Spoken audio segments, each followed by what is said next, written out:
Part 2. Transforming your inner world. Chapter 3. The 6 core principles of ACT or ACT. Acceptance and commitment therapy is based upon 6 core principles that work together to help you develop a life-changing mindset known as psychological flexibility.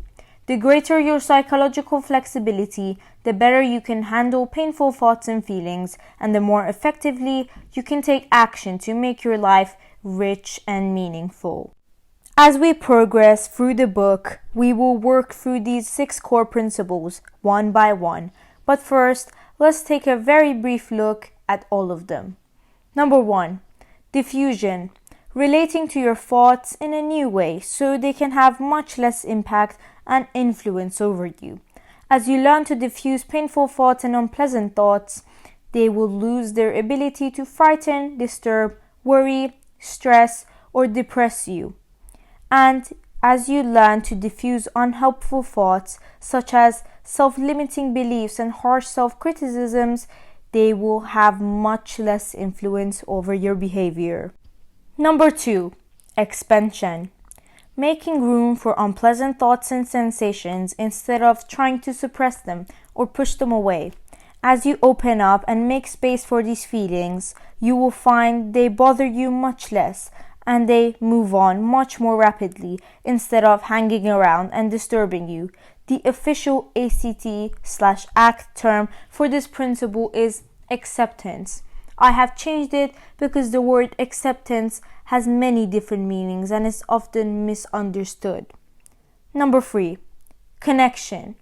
Connecting fully with whatever is happening right here, right now. Focusing and engaging in whatever you're doing or experiencing instead of dwelling on the past or worrying about the future. You are deeply connected with the present moment. The official ACT/ACT phrase is contact with the present moment. I have changed it purely for brevity. 4. The observing self. A powerful aspect of the mind which has been largely ignored by Western society until now. As you get to know this part of yourself, you will further transform your relationship with difficult thoughts and feelings. 5. Values. Clarifying and connecting with your values is an essential step for making life meaningful. Your values are reflections of what is important in your heart, what sort of person you want to be, what is significant and meaningful to you, and what you want to stand for in this life. Your values provide direction for your life and motivate you to make important changes. 6. Committed action. A rich and meaningful life is created through taking action, but not just any action.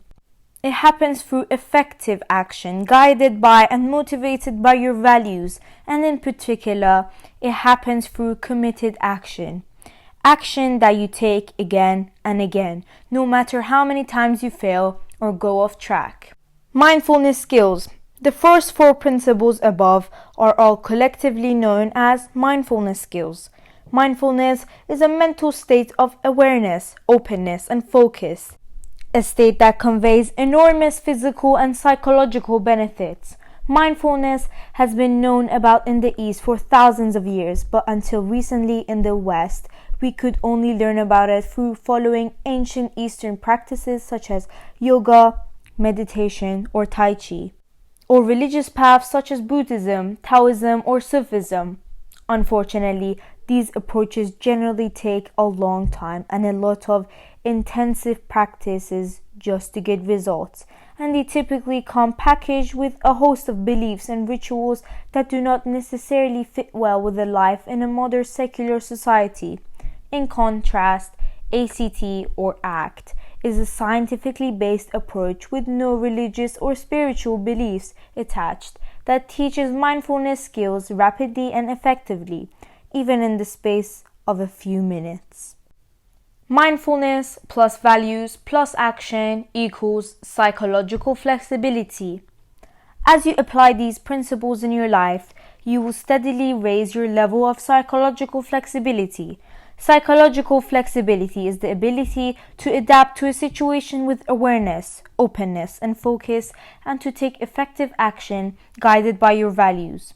At the time of this writing, this is not a widely known term, but I'm willing to bet it soon will be, because a wealth of research is now showing its considerable benefits in the workplace, in our personal lives, and in the realms of both physical and psychological health. It's important to remember that while these 6 basic principles can transform your life in many positive ways, they aren't the 10 commandments. You don't have to use them. You can apply them if and when you choose. So play around with them, experiment, test them out in your life, and see how they work for you. And don't believe they're effective just because I say so. Give them a try and trust your own experience. I should also warn you that as you work through this book, there is one key point I'll be repeating again and again. You won't change your life simply by reading this book. To do that, you will have to take action. It's like reading a travel guide about India. By the end of it, you have a lot of ideas about where you'd like to visit, but you still haven't been there. To truly experience India, you have to make the effort to get up and go there. Similarly, if all you do is read this book and think about the contents, then by the end, you will have a lot of ideas about how to create a rich, full and meaningful life.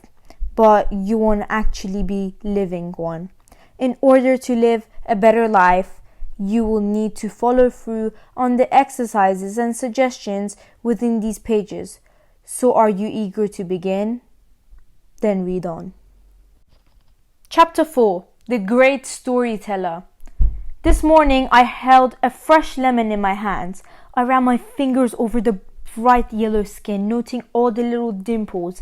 I lifted it to my nose and inhaled the delicious aroma. Then I placed it on a cutting board and sliced it in half. Picking up one of the pieces, I opened my mouth and squeezed a drop of fresh lemon juice onto the tip of my tongue. What happened as you read about that lemon? Perhaps you saw its shape and color, or maybe you felt the texture of the skin. You may have smelled the fresh lemony scent. You may have even found your mouth watering. However, there was no lemon in front of you, only words about a lemon. Yet, once those words entered your head, you reacted to them almost as you would to a real lemon. The same thing happens when you read a great thriller. All you have in front of you are words, but once those words enter your mind, interesting things start to happen. You may see or hear the characters and experience the powerful emotions. When those words describe a character in a dangerous situation, you react as if someone really were in danger. Your muscles tense, your heartbeat speeds up, your adrenaline rises. That's why they're called thrillers. And yet, all you are dealing with, in reality, are little black marks on a page. Fascinating things. Words. But what exactly are they? Words and thoughts. Humans rely heavily on words.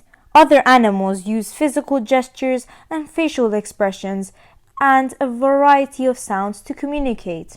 And so do we. But we are the only animal that uses words. Words are basically a complex system of symbols. A symbol means anything that stands for or refers to something else. So for example, the word dog in English refers to a certain type of animal. In French, chien refers to the same animal. So does cane in Italian. 3 different symbols, all referring to the same thing. Anything that we can sense, feel, think about, observe, imagine, or interact with can be symbolized by words. Time, space, life, death, heaven, hell, places that never existed, current events, and so on. If you don't know what a word refers to, then you know its meaning, and you can understand it. But if you don't know what a word refers to, then you don't understand it. For example, axillary hyperhidrosis is a medical term that most of us don't understand. It means sweaty armpits. And now that you know what Axillary hyperhidrosis refers to you understand the words. We use words in two different settings: in public, when we're talking, listening, or writing, and in private, when we're thinking.